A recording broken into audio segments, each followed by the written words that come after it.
Imagine waking up, turning on the telly, and discovering that the government's big plan to fix society involves telling 11-year-old boys that they're basically the problem. Not crime, not the NHS waiting list that could outlast your mortgage, not the economy that's wheezing like an asthmatic pensioner climbing stairs. No, the real issue is teaching preteens about misogyny. Now, before anyone gets their pitchforks out, yes, misogyny is a problem. Yes, we need to address violence against women and girls. Absolutely no one's arguing otherwise. But when GB News broadcaster Alison Cork says the government is deflecting from bigger conversations, specifically around immigration and cultures that don't respect women, well, suddenly we're not talking about education anymore. We're talking about political distraction tactics that would make a magician jealous. Welcome back to UK Political Insight, where we cut through the nonsense and tell you what's actually going on while everyone else is arguing about the headlines. Today, we're diving into Labour's 20 million quid plan to train teachers to spot early signs of misogyny in boys, why some people think it's brilliant, why others reckon it's a complete waste of time and money, and why a GB News panel thinks Keir Starmer's government is basically waving a shiny object in your face while hoping you don't notice the absolute car crash happening in the background. So buckle up, because this one a proper roller coaster of political theater, controversial opinions, and the age-old question: is the government actually solving problems or just looking like they're solving problems? Right, let's set the scene. Friday morning, GB News, Stephen Dixon and Ellie Costello are hosting, and they've got guests discussing the latest headlines. In walks Alison Cork, broadcaster extraordinaire, and she absolutely does not hold back. She comes out swinging, saying that while access to pornography is definitely a problem, and let's be honest, it is, she reckons Labour's just using this whole misogyny education thing as a smokescreen. Her exact words: the government is manipulating the bigger story and deflecting from the bigger conversation, which, according to her, is about immigration from cultures that don't respect women. Now, that's not exactly a subtle take, is it? That's the political equivalent of kicking the door down and setting off fireworks. Cork's argument is basically this: yes, pornography and its effects on young people is an underlying issue that deserves attention. But the bigger, scarier, more uncomfortable conversation that Labour doesn't want to have is about certain immigrant communities and cultural attitudes toward women. She's saying that what we've seen play out, and she's presumably referencing grooming gangs and other high-profile cases involving men from specific cultural backgrounds, is a more significant problem that the government is too afraid to tackle head-on. So, instead, they're focusing on teaching 11-year-old British boys about consent and healthy relationships, which sounds noble but conveniently avoids the elephant in the room. Stephen Dixon then jumped in, and you could tell he was picking his words carefully, because this is the kind of topic where one wrong sentence gets you canceled before your coffee gets cold. He acknowledged that there is definitely an issue that needs addressing, but questioned whether this is the right way to do it. His concern? That what they'll end up doing is telling boys as young as 11 that being masculine is inherently bad. And that's a fascinating point, because it gets to the heart of a much bigger cultural debate happening right now about masculinity, toxic masculinity versus healthy masculinity, and whether we're doing boys any favors by making them feel like their natural instincts are something to be ashamed of. So what exactly is Labour proposing? Well, they've announced that school teachers will receive specialist training to spot early signs of misogyny in boys and steer them away from it. This is part of their long-awaited strategy to tackle violence against women and girls. The training will cover issues like consent, the dangers of sharing intimate images, how to identify positive role models, and how to challenge unhealthy myths about women and relationships.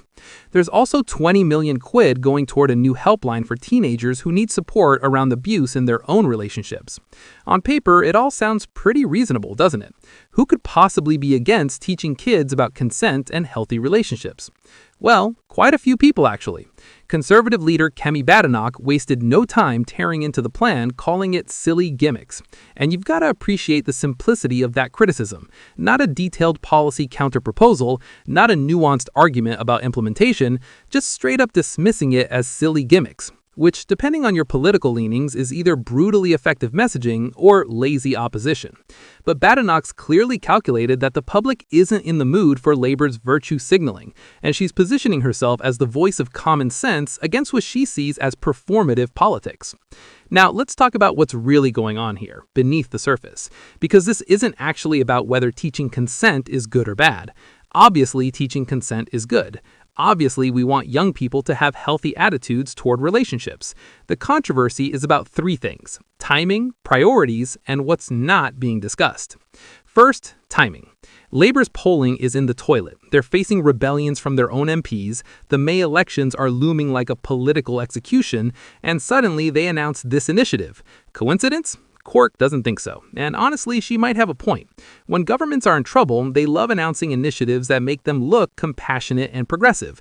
It's the political equivalent of your mate doing something nice for you right after they've massively messed up, hoping you'll forget about the mess up because look, they bought you flowers. Second, priorities. The NHS is genuinely collapsing. Waiting lists are astronomical. The criminal justice system has a backlog that'll outlive us all. The cost of living is still crushing people. Infrastructure is crumbling. And with all these pressing, immediate, tangible problems, the government's big announcement is spending 20 million quid on training teachers to spot misogyny in 11-year-olds. Now, you can argue that we can tackle multiple problems at once, and that's true. But optics matter. And to a lot of people struggling to pay their heating bills or waiting months for a GP appointment, this looks like the government's priorities are completely backwards. Third, and this is where it gets really spicy, what's not being discussed. Cork's point about immigration and cultural attitudes toward women is the kind of thing that gets you into serious hot water if you're not careful, but she's not entirely wrong to raise it. There have been numerous high-profile cases in the UK involving grooming gangs where the perpetrators were predominantly from Pakistani heritage communities. These cases have sparked massive controversy and accusations that authorities were too afraid of being called racist to properly investigate and prosecute. It's an incredibly sensitive topic, but it's also a real one. And if you're going to have a national conversation about misogyny and violence against women, pretending that cultural factors don't play a role is either willfully ignorant or politically convenient. The thing is, talking about how certain cultures imported into the UK have deeply problematic attitudes toward women is political suicide. It immediately gets you labeled as racist, as pandering to far-right narratives, as divisive. So governments avoid it like the plague. Instead, they focus on things that are safer to talk about, like teaching British schoolboys about consent and healthy relationships. Nobody can accuse you of racism for that. Nobody can say you're stoking division. It's politically safe, which is precisely why Cork thinks it's deflection. And here's where the pornography angle comes in. Cork acknowledged that access to pornography is a genuine problem. The internet has made hardcore pornographic content available to kids at ages when previous generations were still trying to figure out where babies come from. The impact this has on young people's developing attitudes towards sexuality and relationships is well documented and genuinely concerning. Boys growing up with unlimited access to increasingly extreme pornography are being given a completely warped education about sexuality and intimacy. That's not controversial, that's just reality. But here's the question. Is the solution really training teachers to spot misogyny in 11-year-olds? Or is the solution actually enforcing age restrictions on pornographic websites, holding tech companies accountable for what kids can access on their platforms, and maybe having some uncomfortable conversations with parents about monitoring their kids' online usage? Because the latter requires taking on massive tech corporations and telling parents they need to be more involved in their kids' online lives, which is politically difficult. The former just requires some teacher training and 20 million quid, which is easy. Stephen Dixon's concern about making boys feel like masculinity itself is bad is also worth unpacking. There's a growing conversation happening, especially among psychologists and educators, about whether modern approaches to gender and behavior are inadvertently harming boys. Are we teaching boys that traditionally masculine traits, competitiveness, physical strength, assertiveness, are toxic? And if we are, what's the consequence? Because here's the thing, you can't just tell boys to stop being masculine and expect that to work. What you get instead are confused, resentful young men who feel like society hates them for being male. And that's a recipe for exactly the kind of toxic attitudes everyone's trying to prevent. The challenge is distinguishing between healthy masculinity and toxic masculinity, between confidence and aggression, between strength and violence. And that's genuinely difficult, which is why Dixon's skeptical that teachers are going to be able to navigate this successfully. You're essentially asking teachers to become part-time psychologists, cultural arbitrators, and social engineers, on top of actually teaching maths and English. It's a lot. And then there's the money, £20 million. Now, in government terms, that's pocket change. But to normal people, £20 million is an enormous amount of money. Is training teachers to spot misogyny in 11-year-olds the best use of that funding? What about investing in more support services for women and girls who've actually experienced violence? What about better funding for police units investigating sexual assault?